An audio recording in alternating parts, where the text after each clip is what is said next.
to heart conversations that God wants to know. And I know it's between the banks, also a student at Liberty University working on a doctorate degree in pastoral counseling. This is our third panel discussion called Whole and Holy, living well in body, mind, and spirit. And so this panel addresses the biblical call to steward one's body as part of spiritual devotion.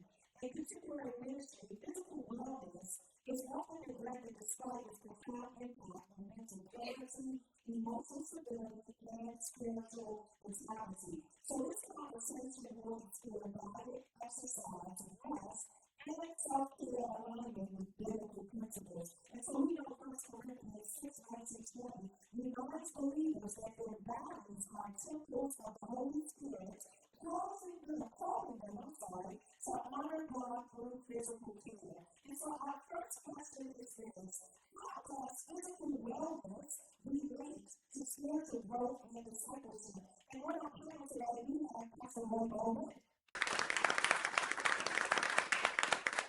We have Carol Delona. We have Rodney Nixon, our wellness coach. And we have Dr. Leslie Rogers, our clinical psychologist. And so I'm going to jump back in. How does physical wellness relate to spiritual growth and discipleship? And so I'm going to start with you, Pastor Roy, and then Rodney, the wellness coach, will jump in. You always go wellness coach.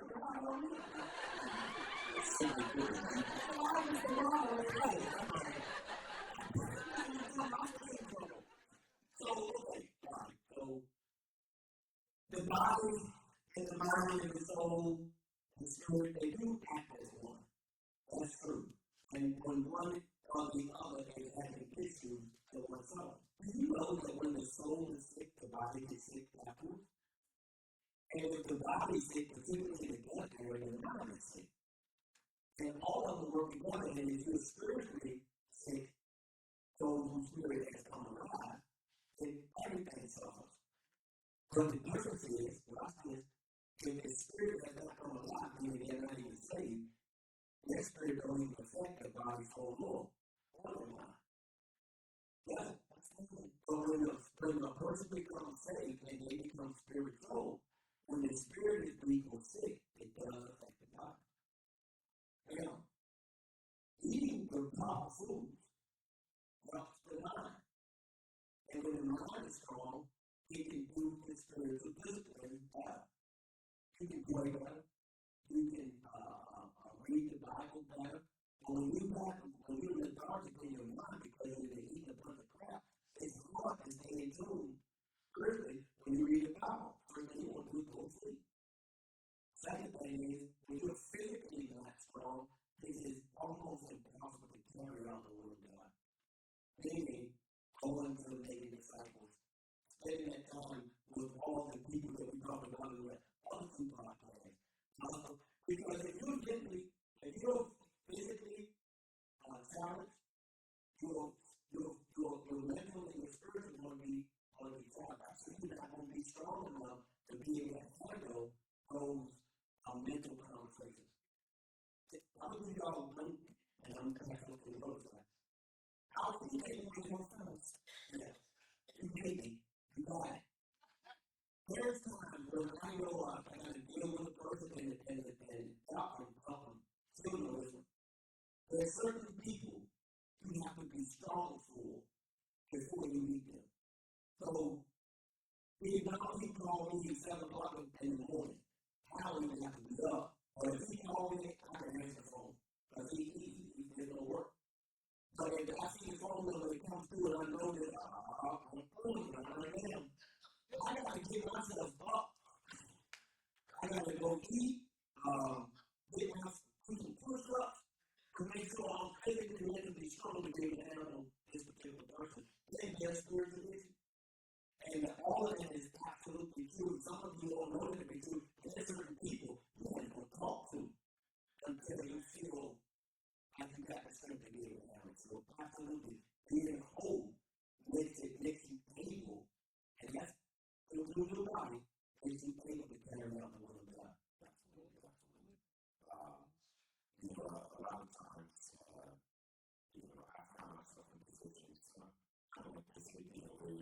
give advice. And a lot of times I found myself doing advice to kids. I'm also a taekwondo instructor in the school time, and the kids will come to you and they look up to you. I mean, it's all about the discipline. It's all about the rules. Follow the rules. You can't expect them to want to follow the rules and them to want to do it. And you don't do it. You don't show up on time. You're not accountable. You don't do your jumping jacks properly. You don't do your push-ups properly. So at the end of the day, if you're not leading by example, if you're not showing them the way by leading by example and being that rock, that foundation, and Christ where they can look to him like, hey, you know what? He may stumble, but he's always there. He's always willing to work hard. He may not be able to do that triple back hook kick right now, but I know he's going to practice. And I know as he practices, I can see him practice. I can learn from that. And I can take that into my own studies, my own practice, and be able to do that triple back hook kick. Okay, so we're going to talk in what ways can poor health cripple spiritual and emotional vitality? I know this one from a personal standpoint. The world goes through ups and downs for myself. Including I had a lot of PTSD and things. I started to strong and things throughout my life. And it's really about how you stay strong, how you recover. But to get there, there were a bunch of little tiny steps, and I didn't feel like doing the work sometimes. Sometimes I stayed on one stepping stone, longer than I stayed on all the others, because I needed a little bit more focus, a little bit more guidance, or as I've been coming around, just open my ears and listen a little bit more God, and stop thinking that I could be answer or that I need an answer, instead of just allowing it to form organically, just like that our bodies do when they feel, just like that our bodies do when they grow. It's about sometimes, I feel myself accountable. It's wonderful, but sometimes you get back off the ground a little bit, and the accountability is still there, but you just give yourself a grace, right? And that's one of the most important things that we can give each other, give ourselves, giving a basis of grace. That's really good. How can the church promote health education without appearing secular? I think one way to teach about health, and then how important it is to maintaining a healthy body, because it also correlates with our spiritual growth as well. I think offering exercising, having opportunities for the conferences to get together to exercise, and giving them opportunities to get healthy, and stressing how important that is in our lives, because it helps us, because if we're not physically healthy, like Pastor Rose said, we can't go out, and we go out to pray for outreach, we can't go because we're sick. And we shouldn't always be sick, because healing is a daily benefit. And so that means that we're not taking care of ourselves in some form of fashion, and then that's why we're sick. So we need to educate our people, and give them opportunities to get together. And I think sometimes people need that motivation. Like I'm self-motivated, so I don't necessarily get a workout partner, but I love it, and I do. I get a workout partner, but sometimes people need a group to be motivated to do. And so I think offering those different opportunities for the groups to get together to work out, I think that's a good way. Yeah, that's good. I can see people switching like do better. There are a lot of times when you meet guys that come in and one of the first things they say, I want bigger biceps. I want that strong. They want these hyper focuses, right? And you tell them this and the third, but the reality of it is that I can't give you bigger muscles. If your bone structure is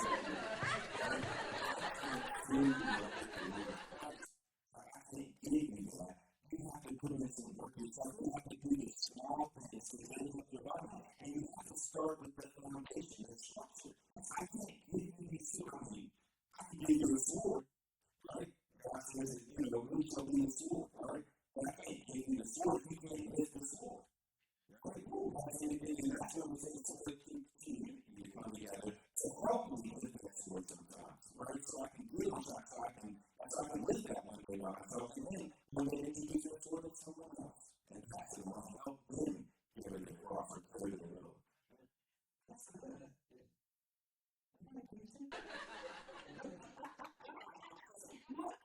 miracle starts when believers take to hunger down with their bodies. I want to ask you this along the line of what some of you know the Lord has a military background as well. And so, I'm sorry? Come on. I thought I just heard some noise in the background. Oh, okay. So what happens steps can believers take to honor God with their bodies? So like I said, I know you come from a military background, so it's easier for you than it may be for others. Like it may be easier for Brian because it's what you all do. So for people like me that are trying to switch my body, and this will be a lifestyle and not look at it as I just need to go to the gym. But really taking in what the Lord says that this body is a temple. So now switching my mind that this is a lifestyle, this is what you want to do. You want to take care of this temple that houses the Holy Spirit. So, it's easy for you. You feel bad and you miss it there going to the gym. Well, I feel like you can get it. It's easy. Like I think a practical step is to start somewhere. Don't think about, I go to the gym because I don't like the gym either. I'd rather be outside being pavement than going into the gym. But just start somewhere, knowing that what you do for your body is honoring God. So even if it's just making sure that you're walking, you're in the house, if you don't walk the house, upstairs, go downstairs a couple times. That's easy. You can do, I've gotten like 10,000 steps probably from the house. Just getting up every hour, walking around one floor of the house, or going up and downstairs a couple times. So just start somewhere. Don't think that, I go to the gym, I feel go to the gym, I'm not lifting my weights. Stop being negative too. Just start somewhere. Just do something. Walk. You're to see, do some calf raises at the same. If you're in watching business, you can sit and just raise up your heels. Lift your leg up. This is something. Just easy to do. You sit in the chair, or I can give you another workout, you can do it too. So just do something. Just do something. Don't do anything. I'm too old. I don't want to do it. I don't have anything. Because when you start working out the first couple of days, it may be painful. You're going to be sore. But that next week, you're like, oh my goodness, I feel good. Just start somewhere. I just think that, a lot of times I grew up with this surgery, I mean, I'm wrong, but I think it's like a problem for you more than you can handle, right? And so, you can't say to me that you want a mission to walk around and you have to walk around your apartment, right? You can't tell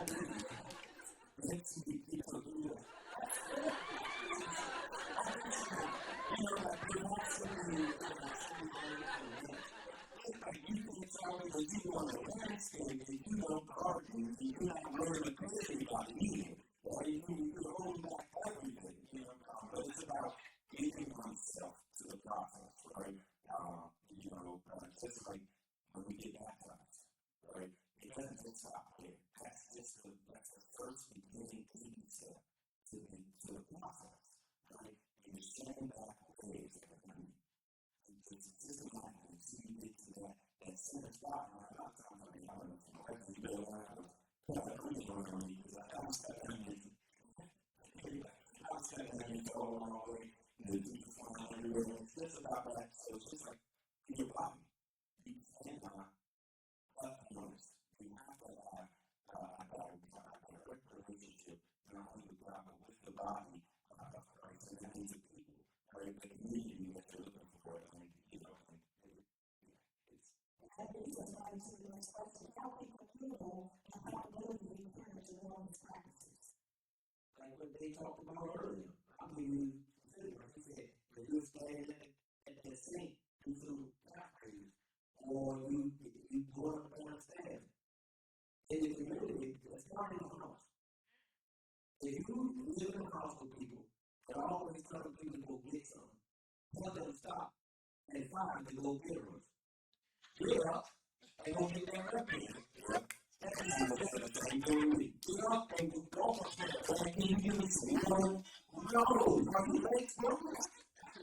And so, in my house, that's one of the things I do. My wife, she doesn't believe. Anybody that's there knows. My sister-in-law is famous for this, and she will hit me for this.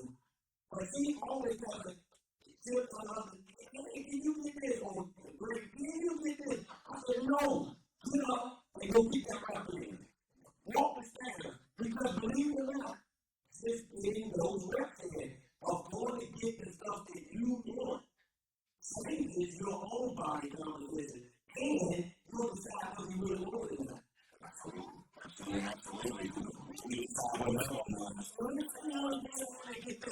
You can be something to drink. I said, do you really want it?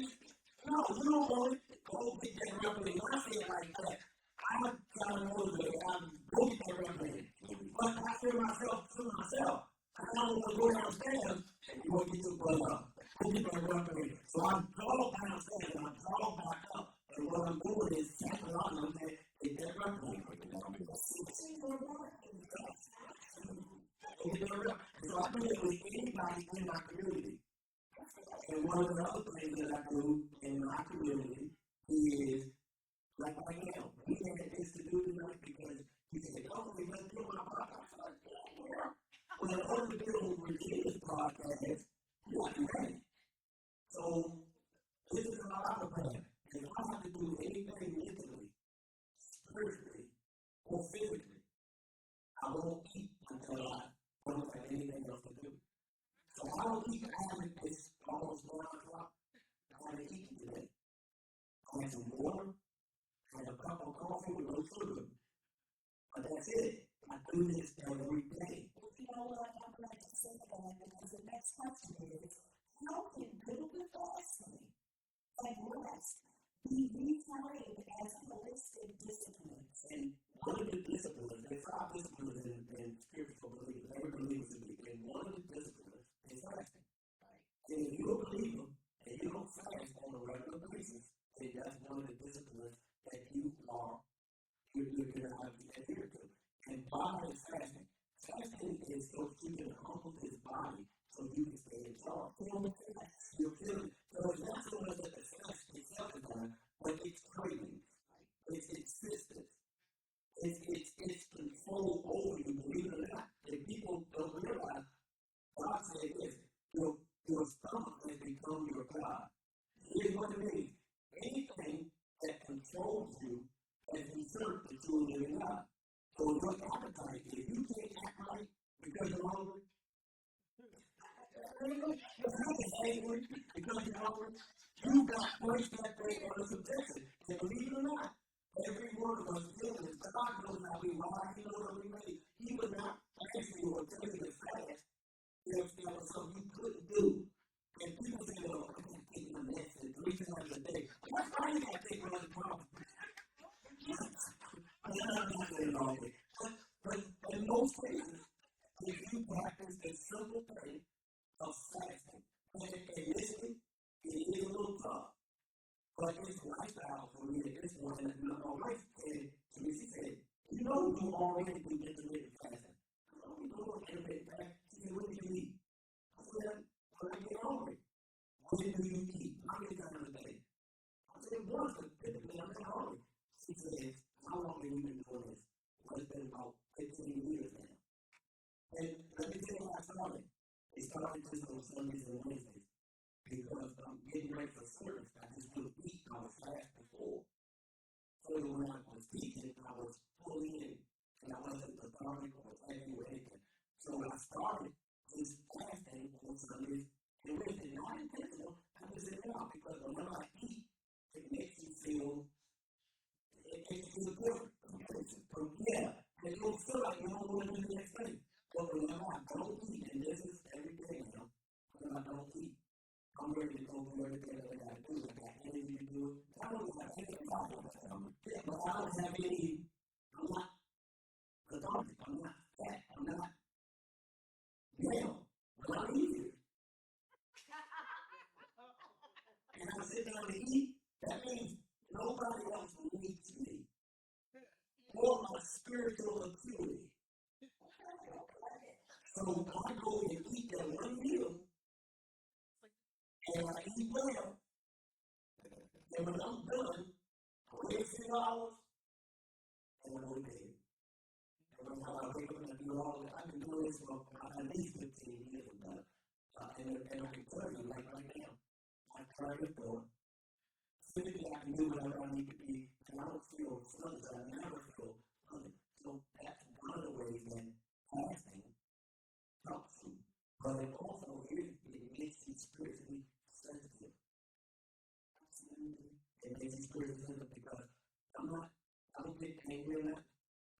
If I'm not without food, I'm not trouble. I don't get sick.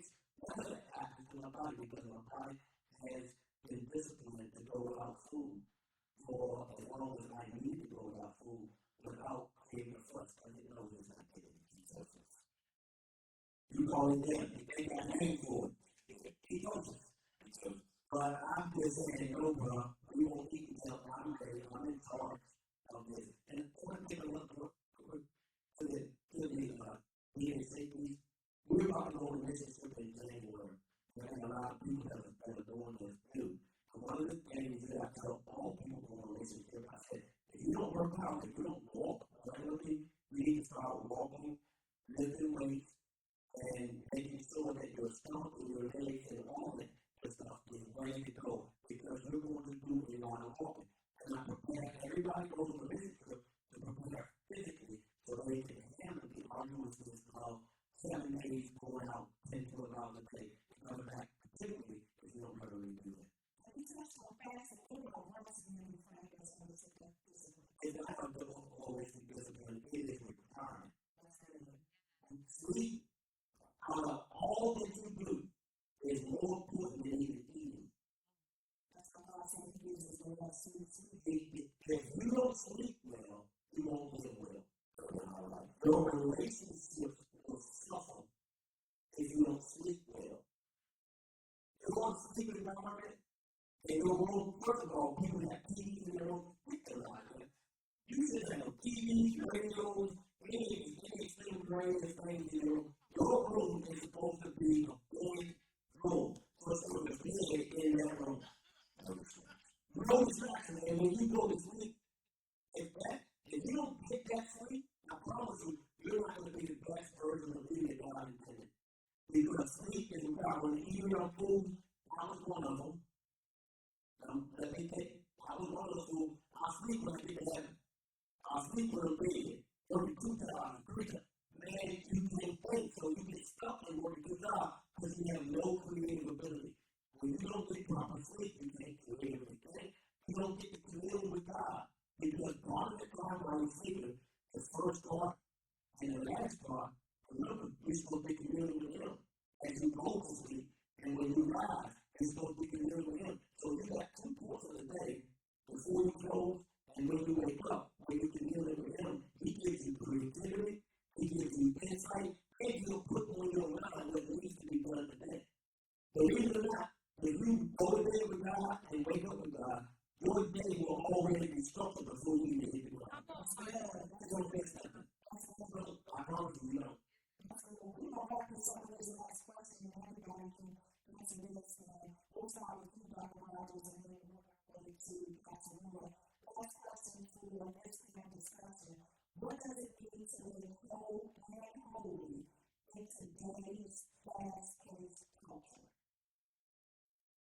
But outwardly, that means taking care of yourself holistically, not only mentally, but mentally as well. Mental health and mental health overlap quite a bit.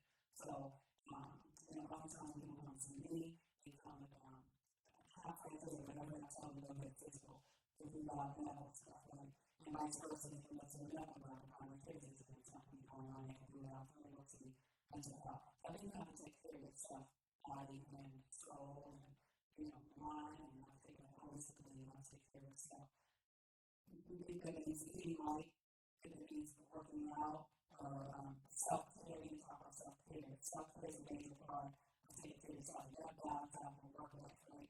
If you work, if you're retired, whatever the case may be, you still are giving self-care. All these parts of us are learning ourselves. We are our worst critics for ourselves. More so than anyone else. We can legally see something about ourselves, we can definitely believe how people believe about us. And it's like a too, it's how we feel about ourselves. So we have to make sure we're straight, right? So we things we like to do, love yourself, treat yourself to, it doesn't have to be all money, right? Go to a walk in the park, or, go get go get ice cream, go get hot ice cream, treat yourself, or if you don't have any ice cream, treat yourself. But I think that it's true. I have my patients still on their calendar, a self-care day. And what that is, you have one day out of the week, you got to do something for yourself. It doesn't matter what that is. I don't care what it is, you got to do for yourself, or something that you like. And also do it by yourself. For instance, I don't like going to the movies by myself, or going out to dinner by myself, but I do it all the time. Like, do something that you like that makes you feel good, because you depend on others to make you feel good, and you say, that's not right, it's time. It can't be right. So self-care is going on in your life. Please, if you can't get in your calendar, it's something that you can do, whatever it is, that makes you feel really good. Thank you. What is social life, and how do you mention that? What does it mean to your whole today? That's connection culture. Today's fast-paced culture can distract us in so many ways. And so, whole day, it just really comes down to the individual and what they want, right? Like, even as Christians, we all want to build something different, right? Like, we say, we come to the body of Christ, we just want, we want to have a save our community, save our souls, and whatever. But the underlying motivations as well that creep into our lives and creep into our brains and make us choose the things that we choose, right? That's why we're all walking different paths. So just being whole in today's world, make sure you have make sure you have everything planned out, make sure you become all your knowledge before you start something, to make sure that you're prepared, because life is a journey. Like, the journey that you're on, you're going to need strength, you're going to need focus, you're going to need discipline, and you're going to need all those characteristics to carry into the body of Christ. I think that it is aligned. Spiritually, mentally, and physically, everything is aligned. You're walking in the will of God for your life. You're physically able to do what God has called you to do. You're mentally able to do what God has called you to do. And you're just living a joyous life. Just really overrunning. And you're willing and able and capable of taking it to the next level, and also being able to help someone else. Yeah, well, two things. The world is fast-paced, and it ends up constantly being that way. It's both when you gotta get in at the speed, like the virtual is like you gotta get at the speed and deal with the world at its pace. The world at God's pace with you. That's what I mean by that. Typically, in pursuit to find out what you were supposed to be doing, once that's discovered,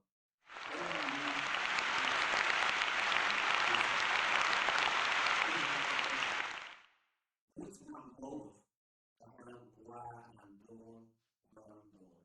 I say more table with something else, why I'm doing it. What's the point? What's the purpose of this? And that's every 24 hours. Because I promise you, if you go look at your life, you got a lot of extraordinary stuff that should not even be in your world. And if you challenge the motive behind why you do everything you do, even the time you spend on Facebook, are you being nosy?